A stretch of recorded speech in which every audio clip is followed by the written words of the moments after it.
Good morning students psychology class को आगे बढ़ाते हैं। गागर में सागर हमारा पूरा हो चुका था। आज हम स्टार्ट करने जा रहे हैं इंटेलिजेंस यानी बुद्धि का टॉपिक।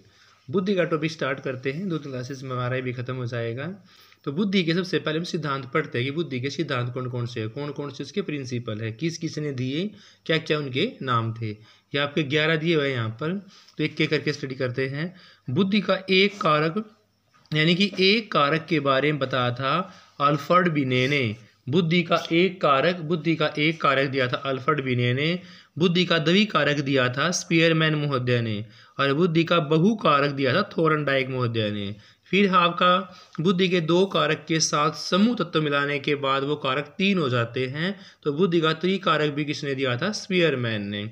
और देखो, एक बिने का, 2 और 3 स्पीयरमैन के, और बहु कारक किसके? थोरनडाइक के। लेकिन अगर समूह कारक की बात आएगी तो किसका हो जाएगा?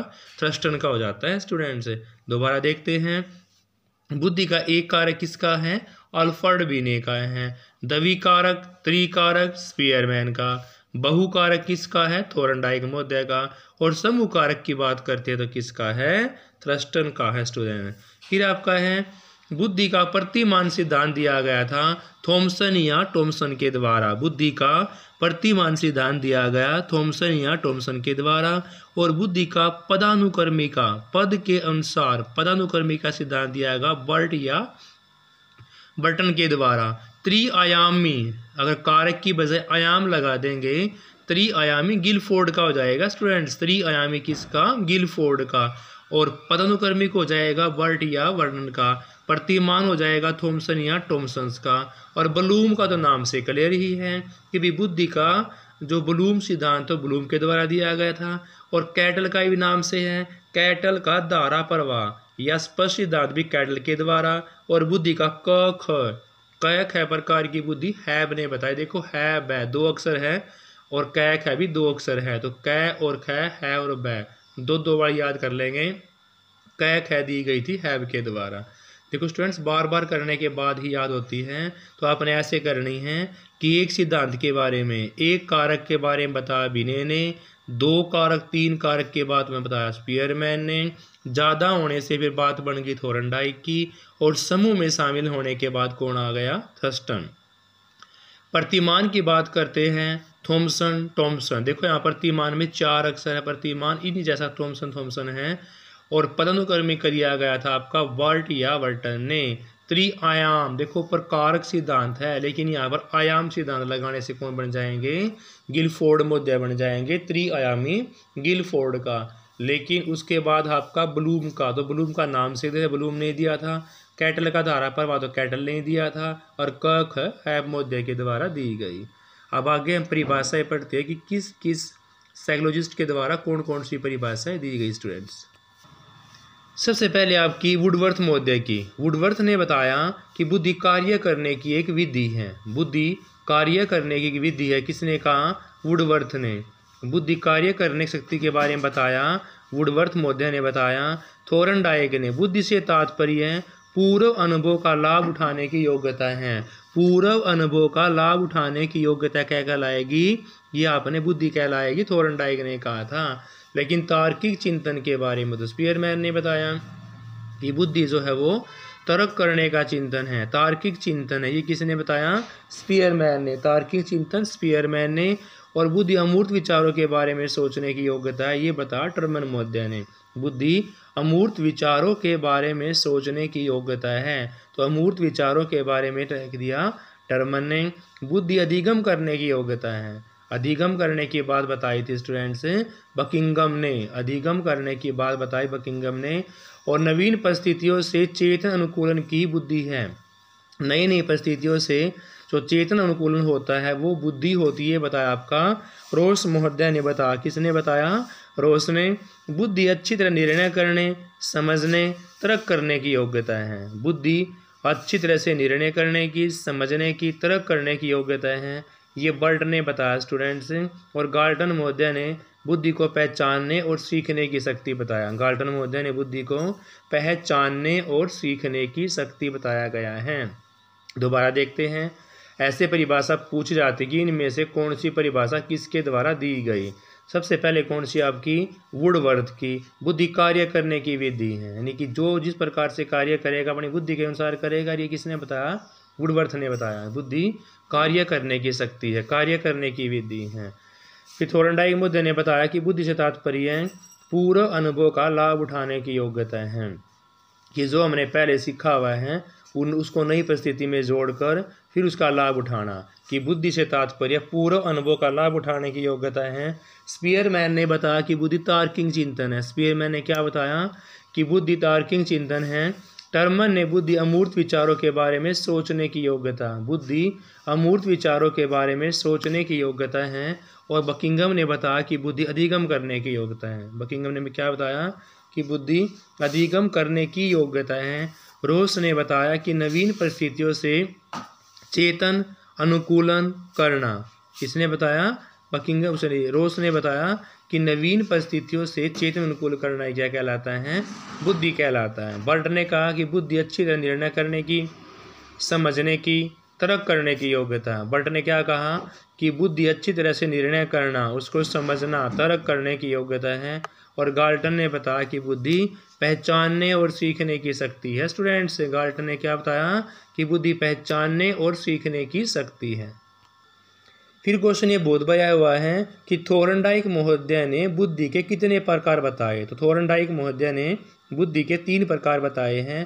पहले आपका अमूर्त बुद्धि, जो देखी न जा सके, यानी कि अमूर्त, जो किसी चीज़ को बगैर देखे उसके बारे में विचार करना, सोचना, तर्क देना।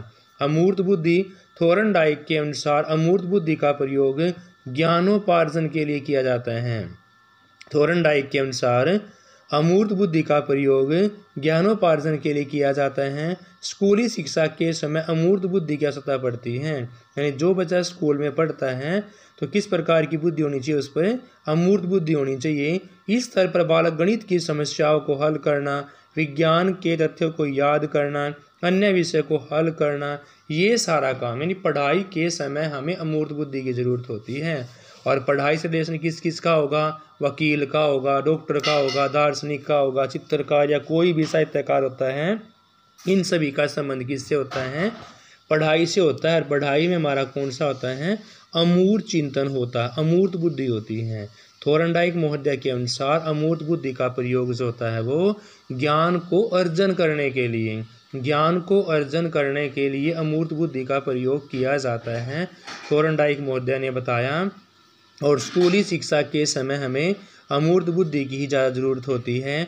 इस तथ्य पर बालक गणित की समस्याओं को हल करते हैं, साइंस के क्वेश्चनों को याद करते हैं, या अन्य विषय किसी तथ्य को याद करते हैं। तो याद करने के लिए हमें कौन सी बुद्धि चाहिए? अमूर्त बुद्धि। स्कूली शिक्षा के लिए अमूर्त बुद्धि। अमूर्त बुद्धि का संबंध किस किस से है?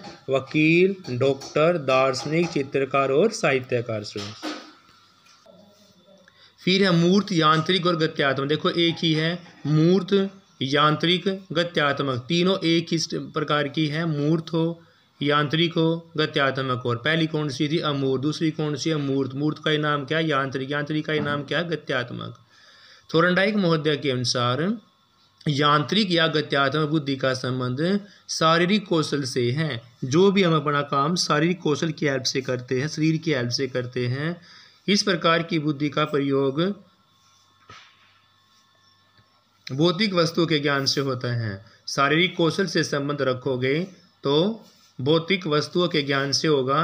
और भौतिक वस्तुओं के ज्ञान की बुद्धि हमारे जैसे इंजीनियर हैं, खेल संबंधी कोई भी कौशल, नृत्य करना, जिस व्यक्ति में बुद्धि होती है, यंत्रों, मशीनों से संबंधित कार्य विशेष रुचि लेता है, ऐसे बालक खिलौने, घड़ी आदि को खोलकर ठीक करने का प्रयास करते हैं स्टूडेंट्स। यानी मूर्त, यांत्रिक, गत्यात्मक बुद्धि में वो काम हमारे शरीर की भौतिक, किसी चीज़ की भौतिक अवस्था के बारे में ज्ञान रखेगा, अपना काम शारीरिक की जैसे करेगा। इस प्रकार की बुद्धि आपकी गत्यात्मक बुद्धि कहलाएगी। इस प्रकार की वस्तुओं में भौतिक वस्तु के ज्ञान से संबंध रखती है, जैसे कोई इंजीनियर है, या खेल कूद से संबंध है, नृत्य से संबंध है। जिस व्यक्ति में बुद्धि होती है, यंत्रों, मशीनों से संबंध कार्यों में विशेष रुचि लेता है, ऐसे बालक खिलौने, घड़ी आदि को खोलकर ठीक करने का प्रयास करते हैं। तीसरा, सामाजिक बुद्धि। इस बुद्धि के कारण व्यक्ति अपने व्यवहार से दूसरों को प्रभावित कर लेता है। सामाजिक बुद्धि वाला व्यक्ति सबसे मिलनसार होता है, सामाजिक कार्यों में रुचि लेता है, मानव संबंध के ज्ञान से परिपूर्ण होता है। इस बुद्धि वाले व्यक्ति मंत्री है, व्यवसायी है, कूटनीतिक और सामाजिक कार्य करता है। यानी जो समाज के साथ जुड़ा होगा, जो सामाजिक कार्यकर्ता होगा, वही आपका सामाजिक बुद्धि कहलाएगा। क्योंकि इस प्रकार का जो आदमी होता है वो अपनी बातों से समाज में समायोजन कर पाता है, समाज के लोगों को प्रभावित कर पाता है, समाज में अपना एक स्थान निर्धारित करता है और समाज के बारे में सारी नॉलेज रखता है। तो इस प्रकार के व्यक्ति जैसे आपका मंत्री है, व्यवसायी है, कूटनीतिक है, सामाजिक कार्य करता है, सारे किसके अंदर आएंगे? सामाजिक बुद्धि के अंदर आएंगे। देखो अगर क्वेश्चंस में अमूर्त बुद्धि की बात करेगा तो आपके वकील आएंगे, डॉक्टर आएंगे, चित्रकार आएंगे, साहित्यकार आएंगे। लेकिन गत्यात्मक बुद्धि की बात करेगा, नृत्य करने वाला आएगा, इंजीनियर आएगा। और भाई कोई भी बच्चा है जो किसी विशेष प्रकार के खिलौने को, घड़ी को खोल कर देख रहा है तो यांत्रिक बुद्धि का प्रयोग कर रहा है। सामाजिक बुद्धि के अंदर समाज में रहते हैं, जैसे कोई मंत्री है, व्यवसायी है, कोई भी कूटनीतिक है, कोई भी सामाजिक कार्यकर्ता हो सकता है स्टूडेंट्स। फिर स्टूडेंट्स बुद्धि के सिद्धांत, अभी आप सिद्धांतों के नाम पढ़े थे, अब उनको आगे हम डिटेल में पढ़ेंगे कि किस किस ने उसमें संशोधन किया, क्या क्या एलिमेंट उसमें ऐड करे गए और क्या क्या उसके बारे में बताया गया है। सबसे पहले वही आपका बुद्धि का एक तत्व सिद्धांत आता है। इस सिद्धांत का प्रतिपादन फ्रांसीसी देखो फ्रांस के थे ये मनोवैज्ञानिक बिने ने। इनके अनुसार बुद्धि केवल और केवल एक ही तत्व से निर्मित है, समझ क्षेत्रों में एक ही बुद्धि व्याप्त है। इस सिद्धांत का समर्थन टर्मन, स्ट्रन, एबिंगोन्स ने, तीनों ही ने कर दिया। किसका? बिने वाले का, टर्मन ने, स्ट्रन ने और किसने? एबिंगोन्स ने। इसे सामान्य बुद्धि का नाम दे दिया गया। किसको? जो बिने ने सिद्धांत दिया उसको सामान्य बुद्धि का नाम दे दिया गया। यह सिद्धांत बताता है कि बुद्धि एक केंद्रीय मानसिक तत्व है कि केंद्र में हमारे मन के बुद्धि होती है, जो मनुष्य के व्यवहार को, उसके समस्त जीवन को पूरी तरह से क्या करती है? प्रभावित करती है। और बुद्धि जो होती है सार्वभौमिक होती है। परंतु बुद्धि के सिद्धांत के विषय में मनोवैज्ञानिकों का तर्क है कि यदि बुद्धि एक कारकीय है तो बच्चा सभी विषयों में पूर्ण होगा। यानी कि इस सिद्धांत के विषय में मनोवैज्ञानिकों ने क्या क्या तर्क दिया है कि यदि बुद्धि एक कारकीय होगी, यदि बुद्धि एक ही कारक से बनी है तो बच्चा सभी विषयों में क्या होगा? बिल्कुल निपुण होगा। क्योंकि बिने ने सिर्फ एक तत्व के बारे में बताया है, एक कारक के बारे में अपनी नॉलेज दी है। तो बिने का एक तत्व सिद्धांत, एक कारक सिद्धांत दिया गया था फ्रांसीसी बिने के द्वारा ही, और उनके अनुसार बताया गया था कि बुद्धि केवल और केवल एक ही एलिमेंट से मिलकर बनी है, समस्त क्षेत्र में एक ही बुद्धि व्याप्त है। इस सिद्धांत का भी समर्थन किसने दिया? टर्मन ने, स्ट्रन ने, एबिंगहोन्स ने। इसे सामान्य बुद्धि का नाम दे दिया गया। बिने की बुद्धि को सामान्य बुद्धि का नाम दे दिया गया। यह सिद्धांत बताता है कि बुद्धि एक केंद्रीय मानसिक तत्व है। बुद्धि में एक केंद्र में मानसिक तत्व होता है जो मनुष्य के व्यवहार करने में, उसके समस्त जीवन को प्रभावित करता है। और बुद्धि एक सार्वभौमिक तत्व होती है। परंतु बुद्धि के सिद्धांत के विषय में मनोविज्ञान का तर्क है कि यदि बुद्धि एक कारक से बनी है तो बच्चा इसमें हर एक एलिमेंट में क्या होगा? निपुण होगा। फिर आपका स्पीयरमैन महोदय, इस सिद्धांत के अनुसार एक मनुष्य में सामान्य के साथ साथ विशिष्ट लक्षण भी पाए जाते हैं। ब्रिटेन के स्पीयरमैन महोदय, ब्रिटेन के, बिने फ्रांस के। तो ब्रिटेन के मनोवैज्ञानिक स्पीयरमैन ने 1904 में इस सिद्धांत का प्रतिपादन किया। और स्पीयरमैन ने बुद्धि के दो कारक बताए। स्टूडेंट्स देखो स्पीयरमैन का द्वितत्व दो कारक बताए, 1904 में बताए। और ये ब्रिटेन का था स्टूडेंट्स। एक का नाम सामान्य दिया और एक का नाम क्या दिया? विशिष्ट दिया। यहाँ पर मेन क्वेश्चन ये हो जाता है कि स्पीयरमैन महोदय कहाँ से बिलोंग करते थे? ब्रिटेन से। अब हम जी कारक के बारे में पढ़ते हैं। यह प्रथम कारक होता है। जैसे सामान्य और विशिष्ट जो होते हैं, तो आपका सामान्य कारक क्या होगा? प्राथमिक कारक। विशिष्ट तो बाद में होगा। तो विशिष्ट तो आपको द्वितीय कारक में आता है। सेकेंडरी जर्नल जो होता है आपका वो प्राथमिक कारक में आता है, प्रथम कारक में आता है, जो सामान्य मानसिक योग्यता को दर्शाता है कि किसी भी बच्चे की, किसी भी आदमी की सामाजिक योग्यता, सामान्य योग्यता कैसी है। जिसके आधार पर जीवन के सभी पक्षों में होती हैं। यह तत्व सभी व्यक्तियों में पाया जाता है, सदा समान और जन्मजात होता है। यानी कि जो जर्नल फैक्टर होते हैं, जो सामान्य कारक होते हैं, वो जन्मजात होते हैं, सभी व्यक्तियों में पाए जाते हैं और सदैव ही समान होते हैं। यानी सभी व्यक्तियों में पाए जाएंगे। दूसरा पॉइंट सदा समान होंगे। तीसरा पॉइंट जन्मजात होगा और उसको प्राथमिक कारक बोला जाएगा और इसकी जरूर जीवन के सारे पक्षों में पड़ती हैं। जर्नल फैक्टर की जरूर जीवन के सारे पक्षों में पड़ेगी, सभी व्यक्तियों में पाया जाएगा, समान होगा तत्व और जन्मजात भी होगा। फिर आपका सेकेंडरी कारक जो है, ये विशिष्ट योग्यताओं का प्रतिनिधित्व करता है। नाम से क्लियर है, स्पेसिफिक द्वितीयक विशिष्ट योग्यताओं का प्रतिनिधित्व करता है। स्पीयरमैन के द्वितीय सिद्धांत को कुछ मनोवैज्ञानिकों ने अधिक मान्यता नहीं दी है। यह जरूरी नहीं है कि सभी परिस्थितियों में यह कारक सही हो, फिर भी स्पीयरमैन के द्विकारकीय सिद्धांत को आधार माना गया कि ये भी परीक्षण कर लिया गया था कि जो आपका स्पेसिफिक कारक है, जो आपके विशिष्ट कारक है, वो सभी परिस्थितियों में सही नहीं हो सकते हैं, फिर भी स्पीयरमैन ने इसको द्विकारक सिद्धांत को आधार बनाया गया। स्पीयरमैन ने फिर त्रितत्व सिद्धांत भी दिया स्टूडेंट्स। स्पीयरमैन ने त्रितत्व सिद्धांत, इस सिद्धांत के प्रवर्तक भी स्पीयरमैन ही थे। इस सिद्धांत के प्रवर्तक भी कौन थे? स्पीयरमैन ही थे। स्पीयरमैन ने पहले द्वितत्व बताए थे, एक सामान्य और एक आपका स्पेसिफिक, प्राथमिक और द्वितीयक। वो जन्मजात होते हैं और वो आप अर्जित कर सकते हैं। इसमें फिर स्पीयरमैन महोदय ने एक तीसरा और जोड़ दिया, सामूहिक तत्व। इस सिद्धांत विवादास्पद रहने के कारण सर्वमान्य नहीं हो सका। देखो स्पीयरमैन का त्रितत्व सिद्धांत के अंदर पहले आपका एस और जी थे, जर्नल और स्पेसिफिक के साथ ही फिर एक सामूहिक समूह कारक और जोड़ दिया गया। यह सिद्धांत विवादास्पद होने के कारण सर्वमान्य नहीं हो सका।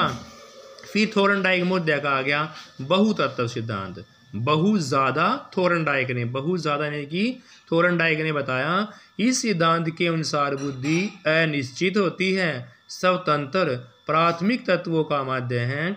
बुद्धि के अनेक तत्व विद्यमान होते हैं और यह सभी तत्व दूसरे से स्वतंत्र होते हैं। इस सिद्धांत के अनुसार बुद्धि अनिश्चित, स्वतंत्र और प्राथमिक तत्वों का माध्य है। बुद्धि के अनेक तत्व विद्यमान होते हैं और सभी तत्व एक दूसरे से स्वतंत्र होते हैं। थोर्नडाइक का बहुतत्व सिद्धांत। फिर आपका थॉमसन्स का, थॉमसन्स महोदय का प्रतिदर्श सिद्धांत। थॉमसन्स महोदय का प्रतिदर्श सिद्धांत क्या था कि थॉमसन के अनुसार मनुष्य में अनेक योग्यताएं पाई जाती हैं। थॉमसन के अकॉर्डिंग प्रतिदर्श, जब मनुष्य किसी कार्य को संपादित करता है, पूरा करता है, तो उस कार्य के संपादन के लिए सभी योग्यताओं में से थोड़ा थोड़ा प्रतिदर्श लेकर, सारी योग्यताओं में से थोड़ा थोड़ा लेकर विशेष कार्य को एक नवीन योग्यता बना लेता है। यानी जब कोई भी मनुष्य किसी भी कार्य को पूरा करता है तो उसकी सारी योग्यताओं में से थोड़ा थोड़ा अंश लेकर उस कार्य विशेष के लिए एक नवीन योग्यता बना लेता है और कार्य संपादित होने के बाद नवीन संकट विशेष हो जाता है।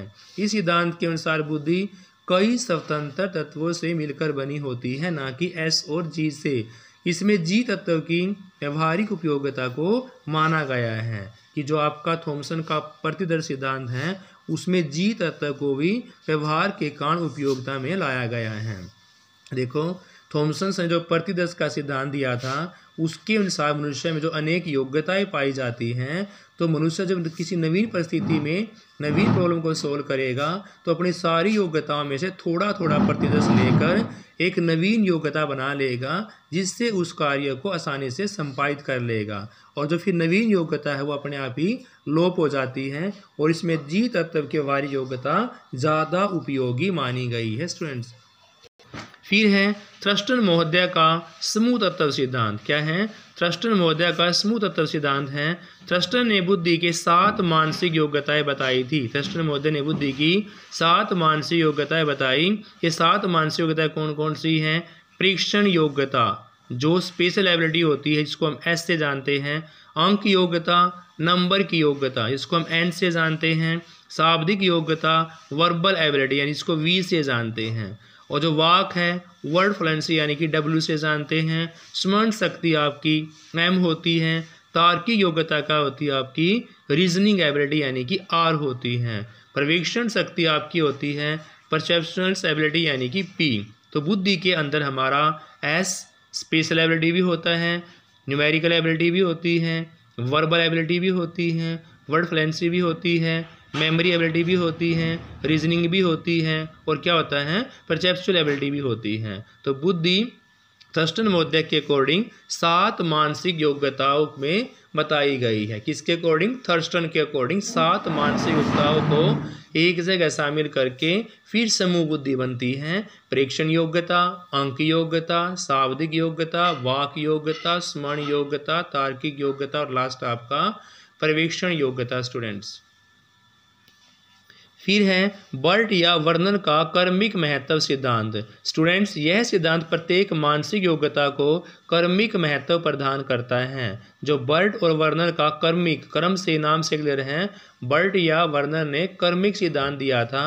तो यह सिद्धांत जो है बर्ट या वर्नर का कर्मिक महत्व सिद्धांत प्रत्येक मानसिक योग्यता को कर्मिक महत्व प्रदान करता है। इसमें सामान्य मानसिक योग्यता सबसे पहले आती है और विशिष्ट योग्यताएं निम्न स्तर पर आती है स्टूडेंट्स। यानी बर्ट या वर्नर का जो कर्मिक महत्व सिद्धांत है, यह सिद्धांत प्रत्येक मानसिक योग्यता को एक कर्म के अकॉर्डिंग महत्व प्रदान करता है।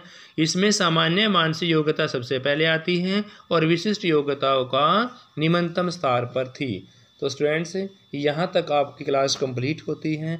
अगली फिर हम जो पॉइंट्स है, टॉपिक है, जो आपके सिद्धांत है और जो बुद्धि के मापन है किस किस के अकॉर्डिंग बुद्धि को मापा गया, क्या वर्गीकरण दिया गया, ये सारा हम कल नेक्स्ट वीडियो के अंदर पढ़ेंगे।